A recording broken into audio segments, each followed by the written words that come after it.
Hotel रेस्टॉरंटसारखं काहीतरी चमचमीत खाऊ वाटत असेल ना, तर बाहेर कशाला जास्त पैसे खर्च करायचे. घरातल्या घरात देखील आपण हॉटेलसारखं जेवण बनवू शकतो. तर यासाठी एका प्लेटमध्ये 2 वाटी गहूचं पीठ, 2 वाटी मैदा घेतला आहे, 1 चमचा बेकिंग पावडर, चवीपुरतं मीठ, 1 चमचा साखर आणि थोडंसं तेल घालून घेतलं. आता हाताने हे चांगलं असं मिक्स करून घ्यायचं आणि थोडं-थोडं पाणी घालून घट्टसर आपला गोळा तयार करून घ्यायचा. तर हा गोळा तयार करून घेतल्यानंतर याला मुरायसाठी साईडला ठेवून घ्यायचं. आता एका पॅनमध्ये मसाला तयार करून घ्यायचा आहे. तर धने घेतलं आहे, जिरं घेतलं आहे, सोप घेतला आहे, थोडेसे काळे मिरे घेतलेत, 3 लवंग घेतले आहेत, 3 हिरवी विलायची घेतली आहे आणि अशा 2-3 बेडगी मिरच्या घेतल्या आहेत. आता याला चांगलं भाजून घ्यायचं. तर थोडासा रंग बदलेपर्यंत आपण हे भाजून घेणार आहे. आता याला थंड व्हायसाठी एका प्लेटमध्ये काढून घेऊ आणि आता त्याच पॅनमध्ये थोडंसं तेल घालून घ्यायचं आहे. एक बटरचा तुकडा घालून घ्यायचा. बटर घातल्यामुळे चव खूप छान लागते. आता याच्यामध्ये मी इथे मोठ्या-मोठ्या पीसेसमध्ये पनीर कट करून घेतलं आहे. ते सगळं याच्यामध्ये घालून घ्यायचं.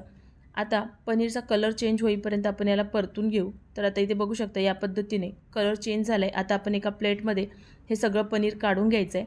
आता त्याच पॅनमध्ये थोडंसं तेल शिल्लक आहे, त्याच्यामध्येच थोडंसं लसूण घ्यायचं आहे, आलं घ्यायचं आहे, हलकंसं परतून घ्यायचं. नंतर याच्यामध्ये कांदा घालायचा. 2 इथे मोठ्या साईजचे कांदे घेतलेले आहेत. सोबतच 12 ते 14 काजू घेतले आहेत. तर आता हॉटेलसारखी चव म्हटल्यानंतर काजू तर घालायचेच आहे. आता याला चांगलं परतून घ्यायचं. नंतर याच्यामध्ये 3 टोमॅटो घातलेले आहेत. आता याच्यामध्ये टोमॅटो आणि कांदा लवकर शिजायसाठी मीठ घालून घेतलं आहे. आता हे चांगलं असं मिक्स करून घ्यायचं आणि झाकून ठेवून याला चांगलं शिजवून घ्यायचं. तर आता इथे बघू शकता टमाटर आणि जे कांदा आहेत ना मस्त असे एकजीव झालेत. तर आता आपण ह्याला मिक्सरला वाटून घेऊ. तर त्याआधी एक सुका मसाला हा तयार करून घ्यायचा. तर याला खूप जास्त बारीक करायचं नाही, असं जाडसरच ठेवायचं. आणि आता कांदा टोमॅटोची पेस्टसुद्धा आपण याच्यामध्ये करून घेऊ. तर आता बघा हे वाटण आपलं तयार झालं आहे. कढईमध्ये तेल घालून घ्यायचं. नंतर याच्यामध्ये असे मोठ्या-मोठ्या तुकड्यांमध्ये शिमला मिरची आणि कांदा कट करून घेतला होता. हलकासा परतून घ्यायचा, खूप जास्त आपल्याला याला सॉफ्ट करायचं नाही आहे. आता त्याच तेलामध्ये जे वाटण तयार करून घेतलं होतं ना ते घातलेलं आहे. थोडंसं मी इथे तेल ॲड केलं होतं. आता याला चांगलं परतून घ्यायचं. तर मसाला बघा असा या पद्धतीने फ्राय करून घ्यायचा. जेवढा आपण मसाला चांगला परतू ना भाजीची चव खूप छान लागते.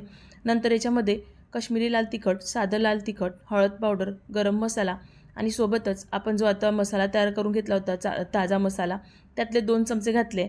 आता याला चांगलं असं मिक्स करून घ्यायचं. तर आता याच्यामध्ये तुम्हाला पाणी घालायचं आहे. तर जेवढी तुम्हाला ग्रेव्ही पाहिजे ना त्या हिशोबाने पाणी घालायचं आहे.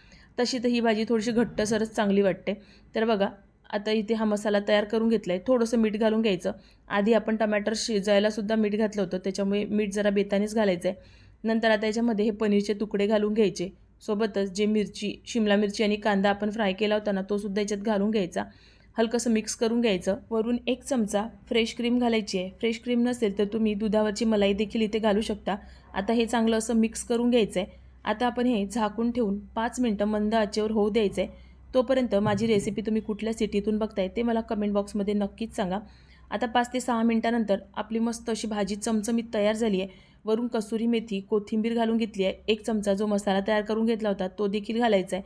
परत त्याला मिक्स करून घ्यायचं आहे. आता आपण एका बाउलमध्ये ही भाजी काढून घेऊयात. तर हॉटेलपेक्षाही टेस्टी ही भाजी घरच्या घरीसुद्धा आपण बनवू शकतो.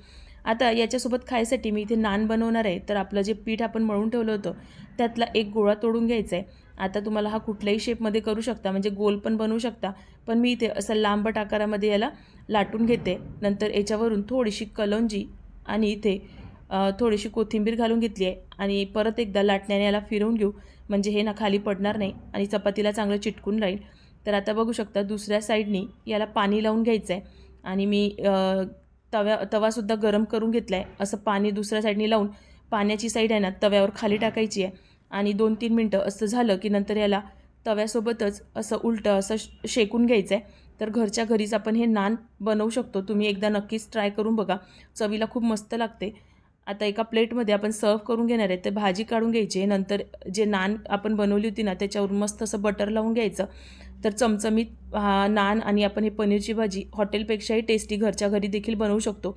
रेसिपी थोडी जरी आवडली असेल तर व्हिडिओला लाईक करा. चला तर मग बाय बाय.